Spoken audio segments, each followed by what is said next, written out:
ഇത് mass മോട്ടോഴ്സിന്നാണ് Honda deo വണ്ടി നമ്മൾ സ്റ്റാർട്ടിങ് കംപ്ലൈൻ്റ് ആയിട്ട് എടുത്തുകൊണ്ടെന്നാണ്. അപ്പോൾ നിലവിൽ നമ്മൾ കിക്കർ അടിച്ചും സെൽഫ് അടിച്ചൊക്കെ നോക്കുമ്പോഴും വണ്ടി ഓൾറെഡി നല്ല സ്റ്റക്കായ ഒരു സിറ്റുവേഷനിലായിരുന്നു. വണ്ടി നമ്മൾ എടുത്തുകൊണ്ടിരുന്നിട്ട് അതിൻ്റെ എഞ്ചിൻ ഹെഡിൻ്റെ ഭാഗത്താണ് അതിൻ്റെ പ്രോബ്ലം. ഞാനത് അയച്ചിട്ടുണ്ട്. നിലവിൽ സിലിണ്ടർ പിസ്റ്റൺ പിടിച്ചേക്കാനാണ് കംപ്ലയിൻറ്റിൻ്റെ കാരണം കേട്ടോ. അതായത് പിസ്റ്റൺ സിലിണ്ടറിൻ്റെ ഉള്ളിൽ ഉരുകി പിടിച്ചേക്കാണ്. അപ്പോൾ അതാണ് മെയിനായിട്ടുണ്ടായ കംപ്ലയിൻറ്റ്. അതായത് സിലിണ്ടർ പിസ്റ്റൺ കംപ്ലയിൻ്റ് ആണ്. അത് സമയത്തിന് ഓയിലൊന്നും മാറ്റാതെ കൊണ്ട് നമ്മൾ ഓടിച്ചുകൊണ്ട് കിടന്നിട്ട് വന്നാണ് മിസ്റ്റേക്കാണ്. കാരണം ഞാൻ അതിൻ്റെ എഞ്ചിൻ ഹെഡിൻ്റെ ഭാഗമൊക്കെയാണത്. അതിൻ്റെ ഉള്ളിലത്തെ സിറ്റുവേഷനൊക്കെ എനിക്ക് കാണും കേട്ടോ. ഫുൾ അഴുക്കാണ്. അതായത് ഇപ്പോൾ നമുക്കിപ്പോൾ ബ്ലേഡ് വെച്ച് വടിച്ചെടുക്കാവുന്ന അത്രയ്ക്കും കട്ടിയിലാണ് അതിൻ്റെ ചെളി കാര്യങ്ങളൊക്കെ അതിൻ്റെ ഉള്ളിൽ നിൽക്കണം. ഇതാണ്ട ഈ രീതിയിലാണ് വന്നത് കേട്ടോ. അപ്പോൾ ഫുള്ള് ശരിക്കും പറഞ്ഞു കഴിഞ്ഞാൽ ഓയിൽ ചേഞ്ച് കാര്യങ്ങൾ പ്രോപ്പറായിട്ട് മാറ്റാതെ ഉപയോഗിച്ചുകൊണ്ട് നടന്നിട്ട് വന്നതാണ് മിസ്റ്റേക്കാണ് മെയിനായിട്ടുള്ള കേസ്. ലൂബ്രിക്കേഷൻസ് കറക്റ്റായിട്ട് നടക്കാതെ വന്ന് പിസ്റ്റൺ പിടിച്ചാണ് അതിൻ്റെ കംപ്ലയിൻറ്റ് കേട്ടോ. പിന്നെ നമ്മൾ ചെയ്യുമ്പോൾ എന്താ പ്രോബ്ലം എന്ന് വെച്ചാൽ ഇപ്പോൾ ഓൾറെഡി പിസ്റ്റൺ നല്ല രീതിയിൽ ഉരുകി പിടിച്ചിട്ടുണ്ട്. ചെയ്യുമ്പോൾ എപ്പോഴും നമ്മൾ ഇതിൻ്റെ പിന്നീട് ഒരു കംപ്ലയിൻറ്റ് ഇല്ലാത്ത രീതിയിൽ ചെയ്തു പോകണമായിരിക്കും ബെറ്റർ. കാരണം ഓയിൽ ലെവൽ കുറഞ്ഞു കൂടുമ്പോൾ ബെയറിങ്ങുകളാണ് ഏറ്റവും പെട്ടെന്ന് കംപ്ലയിൻറ്റ്സ് വരാം. ബെയറിങ് അതേപോലെ പിസ്റ്റൺ സിലിണ്ടർ വാളൊക്കെ പെട്ടെന്ന് കംപ്ലയിൻറ്റിലേക്ക് പോകും. കാരണം അവിടെ ലൂബ്രിക്കേഷൻ നടക്കുക ഓവർ ഹീറ്റിംഗ് വരും. അങ്ങനെയാണ് ഡാമേജിലേക്ക് വരാം.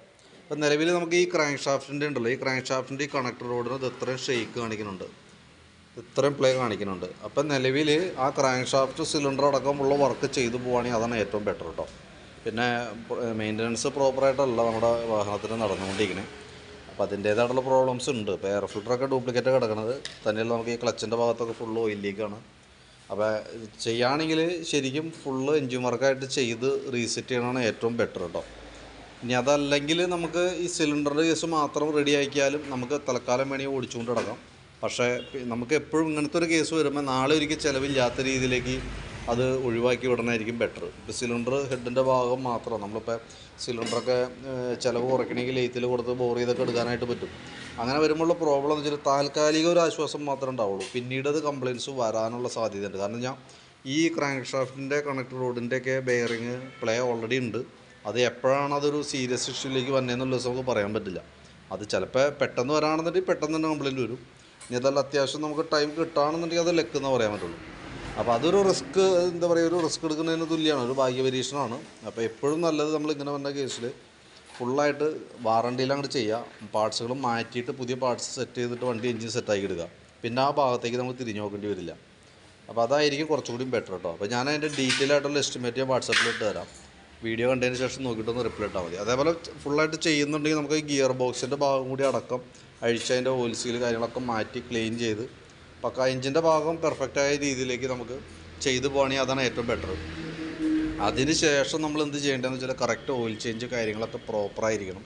അങ്ങനെ കൊണ്ടുനടക്കുകയാണെങ്കിൽ കംപ്ലയിൻറ്റ്സ് വളരെ കുറവായിരിക്കും. അപ്പോൾ അത് ഏത് രീതിയിലാണ് ചെയ്യേണ്ടതെന്ന് നമുക്കൊരു ക്ലാരിറ്റി കിട്ടേണ്ട അത്യാവശ്യമാണ്. അപ്പോൾ നമുക്ക് നിലവിൽ ഇപ്പോൾ ഉള്ള കംപ്ലയിൻറ്റ് മാത്രം ചെയ്താൽ മതിയോ? അങ്ങനെയാണെന്നുണ്ടെങ്കിൽ നമുക്ക് സിലിണ്ടർ ഹെഡ് മാത്രം നമുക്ക് റെഡിയാക്കിയാൽ മതി. നേരെ മറിച്ച് നമുക്ക് ക്രാങ്ക് ഷാഫ്റ്റ് അടക്കം ചെയ്യേണ്ടതാണെങ്കിൽ അതിന് അഡീഷണൽ വേറെ നമ്മളൊരു എസ്റ്റിമേറ്റ് ഇടേണ്ടതായിട്ട് വരും. അപ്പോൾ വീഡിയോ കണ്ടതിന് ശേഷം അത് എങ്ങനെയാണ് ചെയ്യേണ്ടത്, അതായത് ഇപ്പോഴത്തെ പ്രോബ്ലം ചെയ്താൽ മതി എന്നിട്ട് ആ രീതിയിൽ ചെയ്യുക. അതല്ലെങ്കിൽ വാറണ്ടിയിൽ ചെയ്യാനാണെങ്കിൽ വാറണ്ടിയിലുള്ള ദിവസം പറയുകയാണെങ്കിൽ അതടക്കമുള്ളൊരു എസ്റ്റിമേറ്റ് ഞാൻ ഡീറ്റെയിൽ ആയിട്ടൊരു എസ്റ്റിമേറ്റ് ഇട്ട് തരാം. അപ്പോൾ കണ്ടതിന് ശേഷം നോക്കിയിട്ടൊന്ന് റിപ്ലൈ ഇട്ടാൽ മതി കേട്ടോ. അപ്പോൾ അതായിരിക്കും കുറച്ചുകൂടി ബെറ്റർ. അപ്പോൾ നമുക്കും അതൊരു എന്താ പറയുക കറക്റ്റായിട്ട് അത് നോക്കി അതിനനുസരിച്ച് എസ്റ്റിമേഷൻ പ്രിപ്പയർ ചെയ്യാനായിട്ട് പറ്റും. അപ്പോൾ എന്തായാലും വീഡിയോ ഒന്ന് കാണാം, കണ്ടതിന് ശേഷം നോക്കിയിട്ട് പറയാം. അപ്പോൾ വാറണ്ടിയിലാണ് ചെയ്യണമെന്നുണ്ടെങ്കിൽ 1 ഇയർ വാറണ്ടിയിലാണ് ചെയ്യണമെന്നുണ്ടെങ്കിൽ നമുക്ക് ക്രാങ്ക് ഷാഫ്റ്റ് ഇരിക്കണം. ക്രാങ്ക് ഷാഫ്റ്റൊക്കെ പുതിയത് ഇടണം. സിലിണ്ടർ പിസ്റ്റണൊക്കെ പുതിയത് വരും. ഈ ഹെഡിനകത്ത് തന്നെ വാൽവൊക്കെ പുതിയത്. ക്യാം ഷാഫ്റ്റിൻ്റെ ബെയറിങ്ങിന് കംപ്ലയിൻ്റ് ഉണ്ടെങ്കിൽ സൈഡ് ബെയറിങ് മാത്രം മാറ്റി നമുക്ക് ലേത്തി കൊടുത്ത് അത് റെഡിയാക്കി എടുക്കാം. ഹെഡിൻ്റെ ഭാഗം നമ്മൾ സാധാരണ മാറ്റേണ്ടി വരാറില്ല. വാൽവ് ഗൈഡ് കാര്യങ്ങളൊക്കെ ഉണ്ടാവും. അപ്പോൾ അത് ഒന്ന് ക്ലിയർ ചെയ്തിട്ട് റീസെറ്റാക്കി എടുത്താൽ മതി. പിന്നെ ഗിയർ ബോക്സൊക്കെ അതിനകത്ത് കൂട്ടത്തിൽ കൂടെ അഴിച്ചതിൻ്റെ ബെയറിങ് കാര്യങ്ങളൊക്കെ എല്ലാം മാറ്റി നമുക്ക് റീസെറ്റ് ചെയ്യാം. അതായിരിക്കും കുറച്ചുകൂടി ബെറ്ററായിട്ട് എനിക്ക് തോന്നുന്നത്. എന്തായാലും വീഡിയോ ഒന്ന് കാണാം, കണ്ടതിന് ശേഷം നോക്കിയിട്ട് പറയും. അപ്പോൾ അതനുസരിച്ച് ഞാനൊരു എസ്റ്റിമേറ്റ് ആക്കാം എങ്ങനെയാണ് ചെയ്യേണ്ടതെന്ന് വെച്ച്. അപ്പോൾ ആ രീതിയിൽ നമുക്കൊരു ധാരണയിൽ വേണം നമുക്കത് ചെയ്യാനായിട്ട് കേട്ടോ. അപ്പോൾ വീഡിയോ കണ്ടുമ്പോൾ ഒന്ന് റിപ്ലൈ ഇടും.